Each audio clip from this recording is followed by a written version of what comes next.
All right, and our guest speaker, we're going to have a talk about Alzheimer's today. So I'd like to introduce Marty Coelho, and I'll pull the slides up.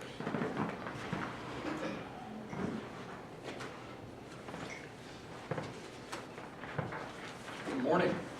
Good morning. You guys have more talent and more well, not energy. Speak for yourself. Don't sell yourself short here.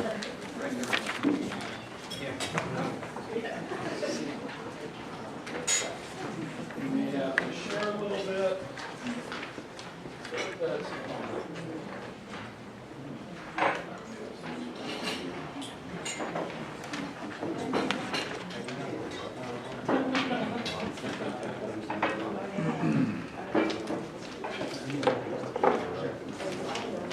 So my name is Marty Coelho. I'm the Executive Director of College Advancement at CR. People ask, what is that? I oversee the marketing, communications, branding, and fundraising for our district. I'm also the Executive Director of our foundation. So we raise money for scholarships and for internships for our students. And I volunteer for the Alzheimer's Association in our local Humboldt County Walk to End Alzheimer's. We're going into year 2. Last year we had the record-setting event in California and raised $57,000. Very impressive, seems to be a Humboldt way when it comes to doing nonprofit events.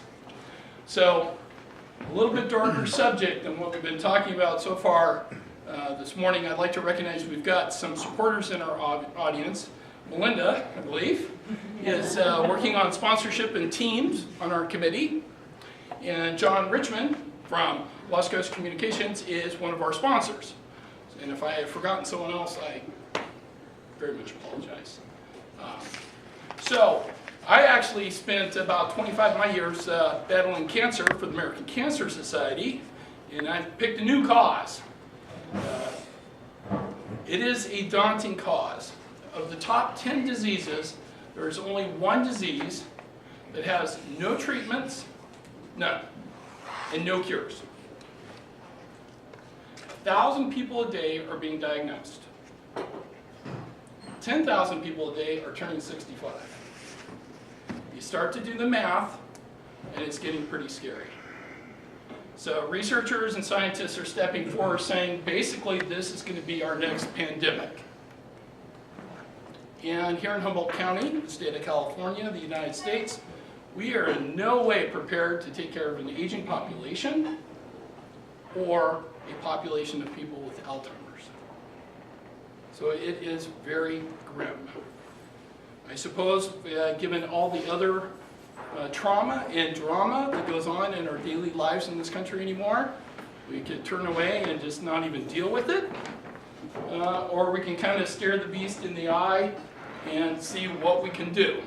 Maybe one small step in that fight. So the Alzheimer's Association is dedicated to eliminating this disease. And they have really built up a grassroots movement to be able to do this for us. They offer services. They actually sponsor a dementia conference every year here in Humboldt County and bring up speakers. They also have their call line that sees a lot of calls annually.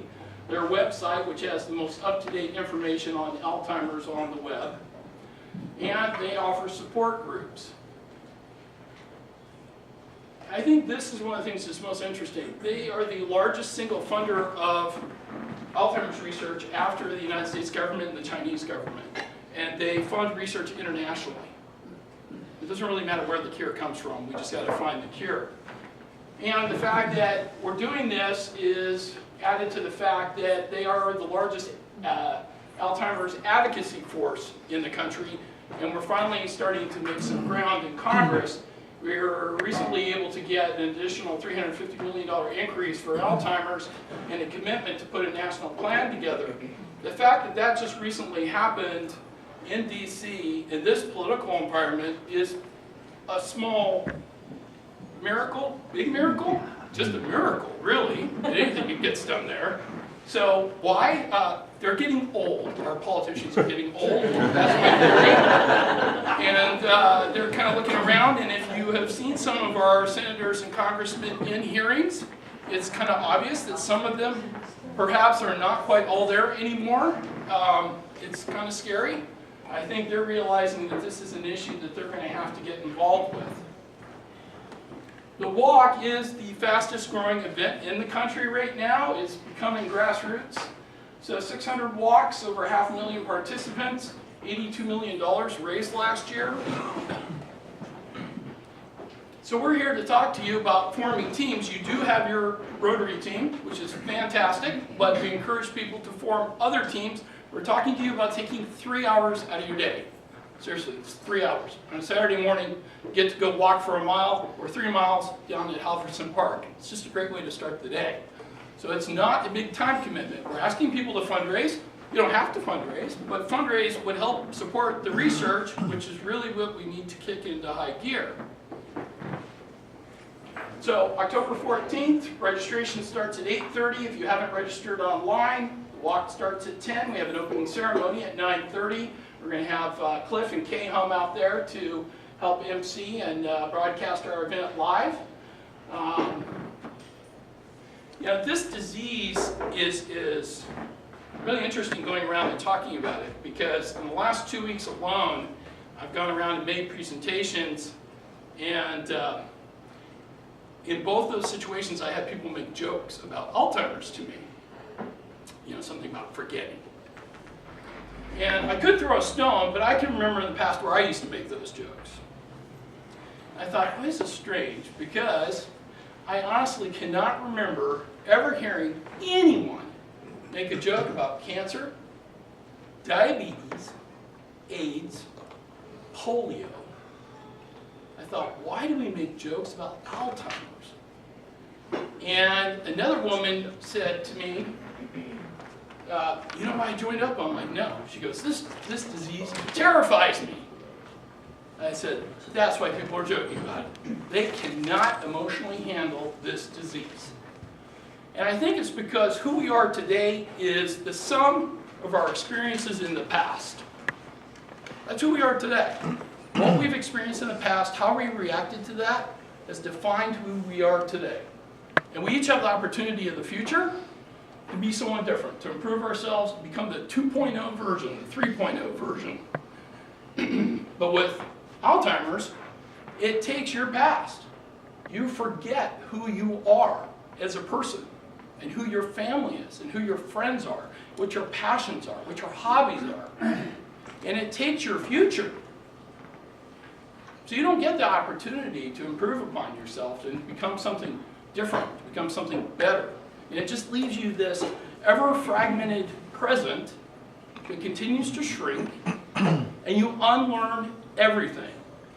How to brush your teeth, how to put your clothes on, you unlearn it all. That becomes your reality. I think that terrifies people. And that's why we joke about it. But for every person we've heard who's gotten Alzheimer's, Glenn Campbell, who recently passed away, remember he decided that in his last year he was going to go do a documentary on his disease, and he would play on stage with his son and daughter. He didn't even know who they were. He couldn't remember the lyrics. He had to work off of a monitor. He never forgot how to play the guitar. Muscle memory took over. For every person like Glenn Campbell, Ronald Reagan, Rita Hayworth, Robin Williams, there are thousands of people that have this disease, and all of their families are having to deal with it. So I would suggest that you go back and look at this fact sheet. I'm not a huge fact sheet guy, but when I saw the box that says 1 out of 3 senior citizens dies from Alzheimer's, I went, oh, I'm getting kind of old. I don't like those odds. And I think it'd be really sad if the legacy we leave our kids and grandkids is that we didn't do anything about it because it just scared us too much. It's really not a legacy that you'd want to be remembered for. So I'd encourage everyone to come and register. Easiest ways to register, you can text it right off your phone, or if you just Google Humboldt County Walk to End Alzheimer's, it pops up the site right away and you can register your team. Thank you so much, I appreciate it.